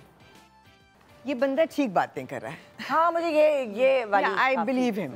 हाँ, बिकॉज़ दैट मेक्स काफ़ी जो इसकी लॉजिक्स है वो थोड़ी सी समझ आ रही है कि वो इसमें ये है कि जब आप ठंडे पानी से अगर नहा लेते हैं, खाना खाया और बहुत ठंडे ठंडे पानी से नहाया है, that is not good, because ठंडा पानी आपकी वेसल्स को सुकेड़ देता है ना, तो आपको श्रिंक करता है, सर्दी लगती है। जैसे सर्दियों में आपके वो छोटे छोटे से देखे ना स्किन जो है वो रिंकल सी होती है, बिकॉज सर्दी लग रही, सुकड़ रहा होता है। तो जब वो श्रिंक करता है तो आपकी ब्लड वेसल्स श्रिंक होती हैं, तो इनडाइजेशन होती है। इसकी भी ब्लड वेसल्स श्रिंक हो गई, इसकी भी हो गई। जब खून की नालियाँ श्रिंक हुई हैं ठंड से, तो फिर डाइजेशन जो खून चाहिए थी वो नहीं है। अगर तो नॉर्मल खाना खाया और अगर कभी इस तरह के खाना खा के आपने नहा लिया है और नॉर्मल वाटर है, इट्स नॉट ठंडा water for the short time, it doesn't matter, but ठंडा पानी तो फिर वेसल्स बॉडी की टेम्परेचर का फर्क आया ना, टेम्परेचर का फर्क आया, श्रिंक हुई, तो सिर्फ इसकी नहीं हर जगह की वेसल्स श्रिंक हुई, तो खाना जो ब्लड वेसल्स को खाने को स्टमक को हिला रही थी वो श्रिंक हो गया, नहीं काम किया, तो स्टैग्नेंट देर तक रहेगा। दैट इज शुक्र है कुछ सही भी चीज़ें आ रही हैं, ऐसा भी नहीं कि सारी चीज़ें गलत हैं, बहुत सारी चीज़ें सही भी होती हैं। एक बहुत इंपॉर्टेंट बात मैं पूछना चाहूँगी कि अक्सर मैंने आजकल देखा है ख़वातीन को, स्पेशली जो 40 से ऊपर हैं ख़वातीन, क्योंकि उनका बेली फैट जो है वो यहाँ इकट्ठा होना शुरू हो जाता है, तो मैंने देखा है कि जैसे वो खाना खाती हैं, खाना खाने के 5 मिनट बाद वो घर के अंदर ही वॉक करना शुरू कर देती है। मैंने बहुत सारी ख़वातीन को देखा है और वो कहती है हमें बहुत फ़र्क पड़ता है, हमारा ये फ़ैट है ये जमा नहीं हो रहा। वो कोई इतनी ज़्यादा डाइट नहीं करती, नॉर्मल खाना खाया। मेरे सामने की बहुत सारी ऐसी सेलिब्रिटीज़ हैं, उन्होंने चलना शुरू कर दिया, खाना खाया और चल रही हैं 10-15 मिनट, वो कह रही है घर में ही, कहीं बाहर जाने की ज़रूरत ही नहीं, घर में ही कर रही हूँ। तो मैंने भी ये करना शुरू किया है, पता नहीं कहते हैं ना कि खाने के बाद वॉक जो है वो ज़्यादा इफेक्टिव है खाने से किसी भी और टाइम में। सो अगर आपने दिन में 30 मिनट वॉक करनी है तो आप 10-10 मिनट की 3 दफ़ा वॉक आफ्टर एवरी मील कर लो, which is it doesn't related with the food के खाने के बाद कीजिए वॉक का फ़ायदा ही फ़ायदा है ना। You know all the oxygen revolve हो रही है, पूरे मसल में सर्कुलेशंस जा रही है, सिर्फ मसल में नहीं ऑर्गन्स में भी जा रही है, तो जब ऑक्सीजन पूरी जा रही है, ब्लड पूरा जा रहा है, तो वो काम भी तो पूरा करेगा ना। और अगर बैठ गए हैं और मतलब कुछ नहीं कर रहे हैं तो फिर वो क्यों कहते हैं कि खाने के बाद कैलूला करें? नहीं, वो दोपहर का है, वो दोपहर का है ना, 10-15 मिनट का है, 2 घंटे का नहीं है, ठीक है। तो 10 to 15 मिनट्स आपको गैप लेना ज़रूरी होता है, ठीक है।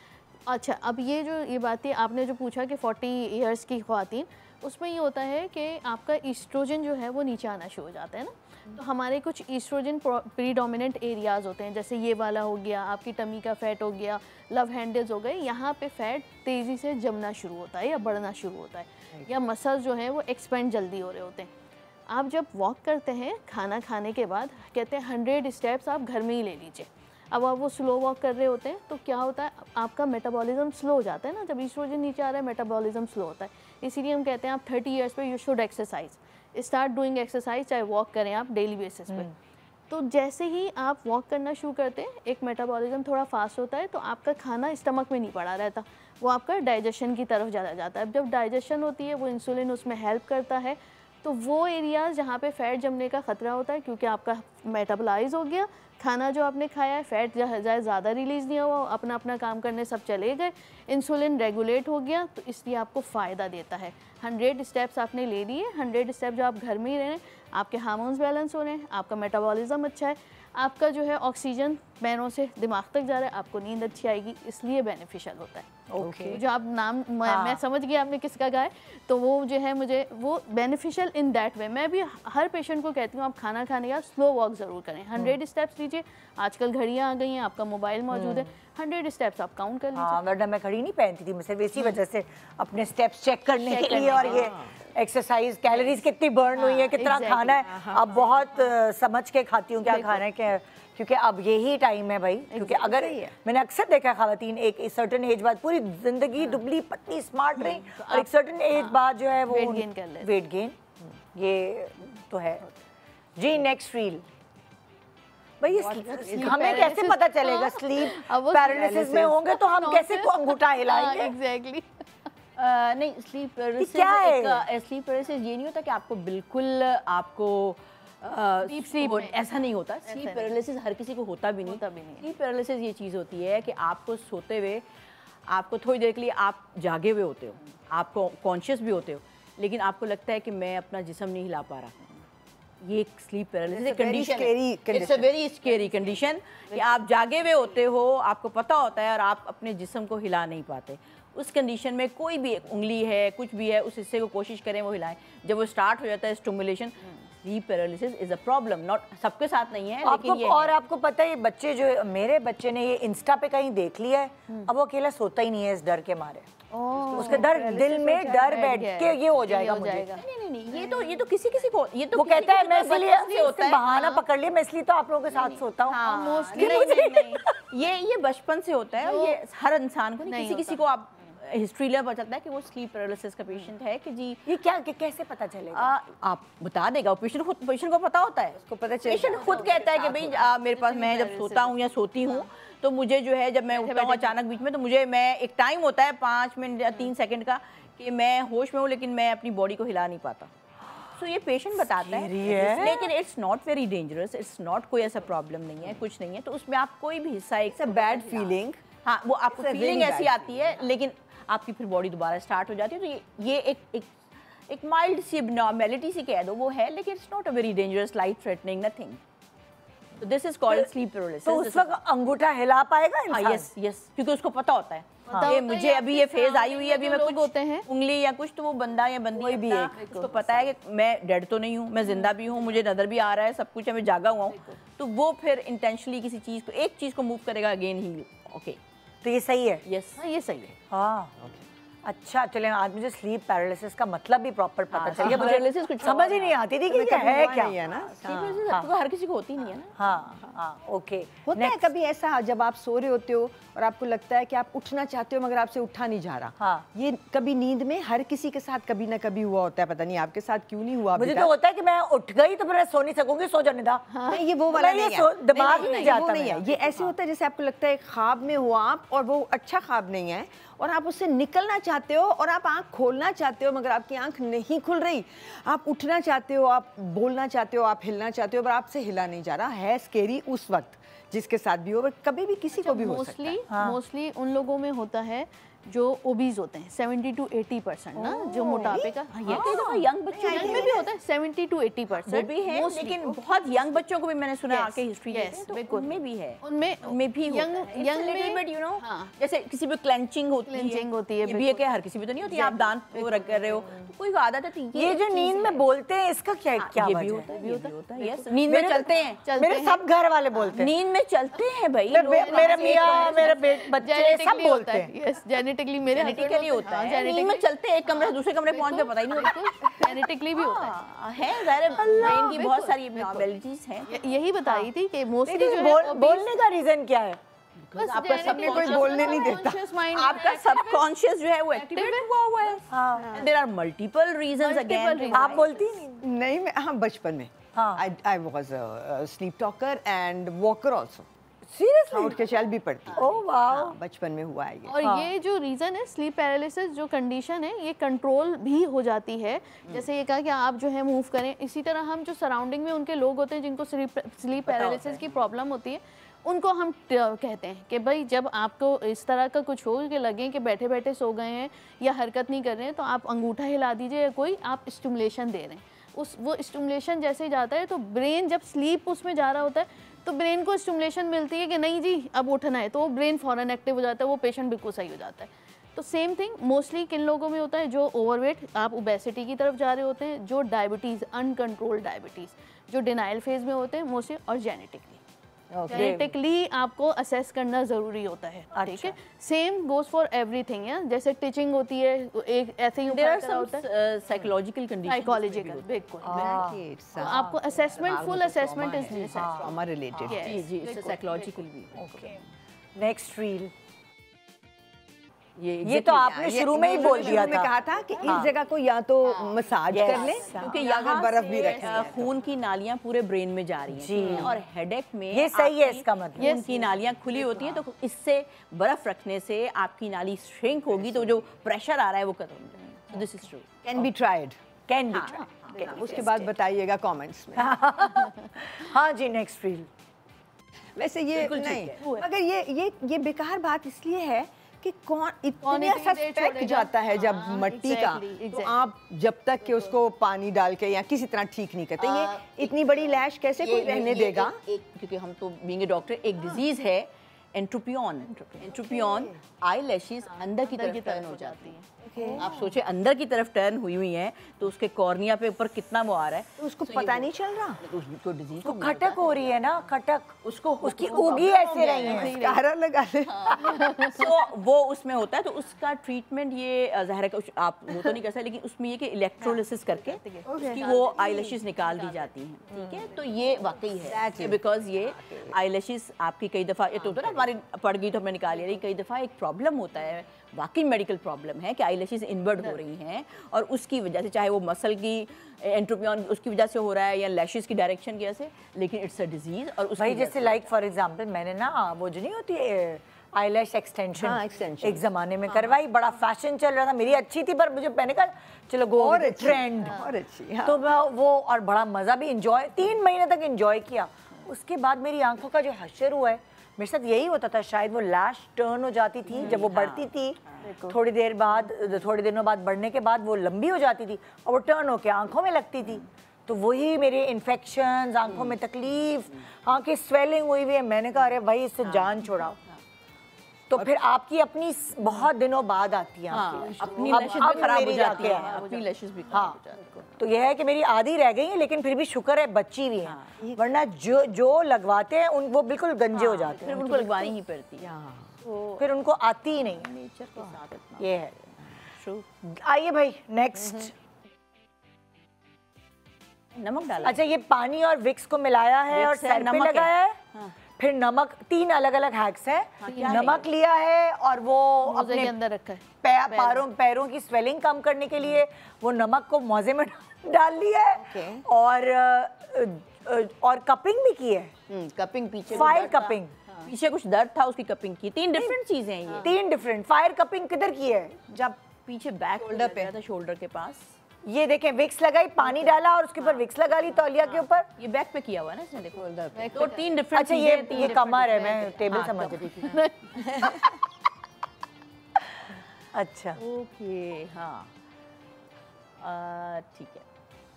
अच्छा भाई, मैंने अपने अब्बा को जब वो आते थे रिकॉर्डिंग से थके हुए तो नमक के पानी में पैर भिगोते हुए तो मैंने देखा है। मैं वही कहती थी, ये सही है। हाँ, अभी नमक के पानी से नहाना, नमक के पानी में पैर डुबोना, ये और अभी कहते हैं वो जो एक स्पेसिफिक पिंक सॉल्ट, यहाँ के कौन सा सॉल्ट है जिस हिमालयन पिंक, हिमालयन सॉल्ट, हाँ, उसमें अगर आप पैर भिगोएंगे तो आपकी नींद भी बहुत अच्छी हो जाएगी। और आपका मैग्नीशियम का लेवल, मैग्नीशियम कलाम में एक पता नहीं वहाँ जाते कि वो आबशार है, वहाँ का पानी आप नहाएं, वहाँ शिफा है। एक्चुअली शिफा क्या है कि वाटर, पानी में वाटर होता है, इसमें मिनरल्स एंड सॉल्ट्स हैं। So when you go there, आपको मिनरल्स, क्योंकि पोर्स तो हैं बॉडी में ना, तो जो वो जाते हैं मिनरल्स मिलते हैं, आपके मसल्स को एनर्जी देते हैं, दैट इज गुड।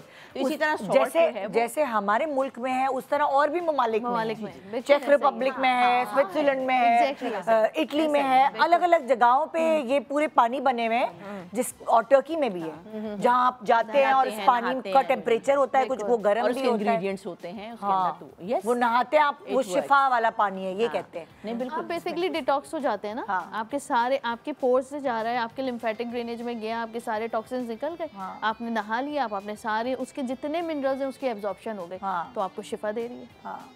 अच्छा, तो ये जो कपिंग कर रहा था उसकी क्या बात है? कपिंग भी अच्छी है। देखिए जी, कपिंग इसको हम आज कपिंग कहते हैं, पर एक ज़माने में तो हिजामा ये हमारी सुन्नत है, हमारे हुज़ूर पाक की, तो ये बहुत अच्छी चीज़ है।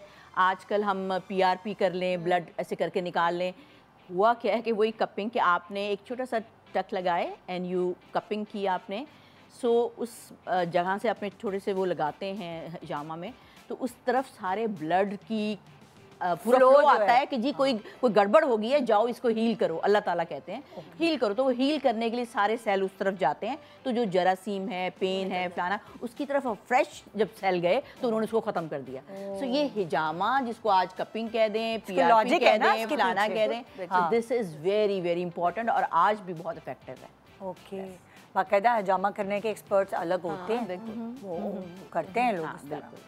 आई थिंक एक वक्त के बीच, I think about 2-5 years ago बहुत ज़्यादा फैड था, यहाँ के ट्रेंड हो गया था, बट उसके बाद शायद लोगों को इतना फ़र्क नहीं पड़ा, तो ख़त्म भी हो गया वो ट्रेंड आहिस्ता आहिस्ता। ख़त्म हो गया कि वही वाली बात है, एस्थेटिक है, कुछ है, जब कोई हर कोई कर रहा है, हर बंदा उठा के कि मैं कपिंग कर दूंगा, मैं एग्जैक्टली ऐसा नहीं है। जो जिसका सीख लेगा, जिसका एक्सपर्ट है, अगर वो नहीं है फिर अफेक्ट नहीं आएगा। The area should be clean, जो करने वाला है should be expert, the things which पूरी बॉडी को देखे कल को शुड बी स्टेरिलाइज्ड। ठीक है, अब आपने इनका कप इन पे नहीं यूज़ कर सकते, इनका कप मेरे ऊपर नहीं हो सकता, जब आप यूज़ करेंगे तो आपको बीमारियां अलग। एक मुल्क में जहाँ पे hepatitis B, hepatitis C, HIV common हो, तो वहाँ पे थोड़ी सी डिस्करेजमेंट वैसे ही स्टार्ट हो जाती है। तो वो जो आप कह रही है ना 2 से 5 साल पहले एक बूम था, अभी भी है, लोग अभी भी है, क्योंकि रुबीना जी अब ट्रेंड्स और बहुत आ गए ना, ट्रेंड्स और लाना है ना,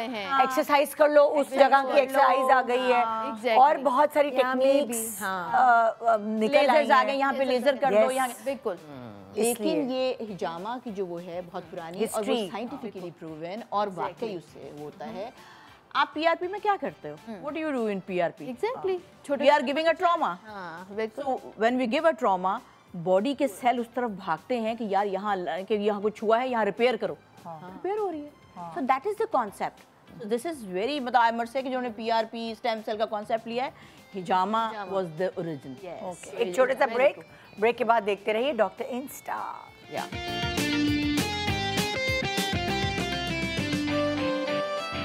welcome back, good morning Pakistan. आज हम इंस्टा रील्स आपको दिखा रहे हैं और आपको ये बता रहे हैं कि जो भी चीज़ आपको दिख रही है मोबाइल में और उसकी आपको बैकग्राउंड नहीं पता कहाँ से आ रहा है वो, तो वो हर चीज़ पर प्लीज़ आंखें बंद करके बिलीव ना किया करें, स्पेशली आपके हेल्थ को लेकर।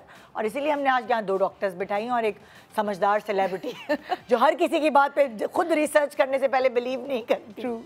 सो ये शो बेसिकली उसी के लिए था। अब नेक्स्ट रील की तरफ चलते हैं और फिर देखते हैं इसमें कितनी सदाकत है। जी ये तो अगर गलत भी है ना तो मैं इसके हक में हूँ। नहीं है ही नहीं गलत, बिल्कुल सही है। Has to be true. ये बिल नहीं भी था, ये बेकार बात है कि आपने हर नोटिफिकेशन ही उठा के देख लिया। आपको क्या बीमारी है? प्लीज उसका मुंह यूं कर दे ताकि आपको वो पता ही ना चले। साइलेंट कर दे। हाँ, और दूर कर, साइलेंट डेफिनेटली करें, दूर और साइलेंट। नींद के वक्त, क्योंकि ये ब्लू लाइट्स ये हकीकत है। स्क्रीन की हो, कंप्यूटर की हो, ऑल द ब्लू लाइट्स अच्छा जो है वो आपका मेलाटोनिन हटा देती है। इवन आप नॉर्मल भी लाइटें जला के यार लाइट बंद करो, मैंने सोना है, बिकॉज लाइट के साथ नींद नहीं आ रही, तो फिर ये एक लाइट जो बिल्कुल उससे ज़्यादा इफेक्ट करती है, तो उससे ना मेलाटोनिन स्लीपिंग हार्मोन इसका मतलब सही है, ये सही है। और अक्सर हमारी नींदें खराब इसी वजह से हुई हैं। ये एडिक्शन है, एडिक्शन है। किताब पढ़ने पे वापस चले जाएं। जी, क्योंकि इसमें कोई लाइट नहीं होती ना, नहीं होती, खामोशी से किताब पढ़ने से वाकई नींद आती है। क्योंकि हम जब भी अपनी कोर्स की किताबें पढ़ रहे होते थे, एग्जाम होते थे, रात में जाके इतनी नींद आती थी। आती है स्टोरी बुक से भी आती, स्टोरी बुक से भी आती, बिल्कुल एग्जैक्टली, बिल्कुल जी। नेक्स्ट रील नहीं, चलो हम सब करते हैं बिल्कुल, क्योंकि इस वक्त हमें फोकस भी चाहिए। और नहीं, इट्स अ मिथ, ऐसा कुछ नहीं है। यू गेट एग्जॉस्टेड और एग्जॉस्ट हो जाओगे खाने से। ये वही आंखें इधर घुमाएं, आंखें उधर आप उठ जाएं, आप कहीं बैठे में आप थक गए हैं, get up and walk and drink something and you move करें ताकि सर्कुलेशन इंक्रीज हो, स्टिमुलेशन हो ब्रेन की। कि आंखों को यूं करके तो और जस्ट पानी पी लीजिए, ठंडे पानी से मुंह धो लीजिए, फिर भी आपका फोकस सही हो जाता है। उठे करें, मूवमेंट कीजिए अपनी बॉडी को, उठे कुछ खा लें, पी लिए।